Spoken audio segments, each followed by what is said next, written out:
अस्सलाम वालेकुम। आज का मौजू है गीबत, कितना बड़ा गुनाह है। क्या आप जानते हैं कि गीबत करना अल्लाह ताला के नज़दीक कितना बड़ा गुनाह है? कुरान मजीद में अल्लाह ताला फरमाता है, क्या तुम में से कोई पसंद करेगा कि अपने मुर्दा भाई का गोश्त खाए?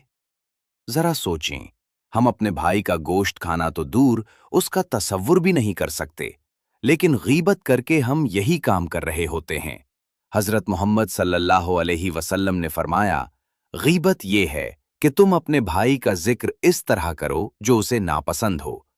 गीबत सिर्फ जबान का गुनाह नहीं, बल्कि ये दिलों को तोड़ देती है, रिश्तों में नफरत पैदा करती है और हमारी नेकियां खत्म कर देती है।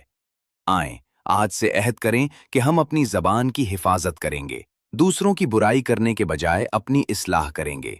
अल्लाह ताला हमें गीबत जैसे बड़े गुनाह से बचने की तौफीक अता फरमाए। आमीन। Like, comment, share, subscribe.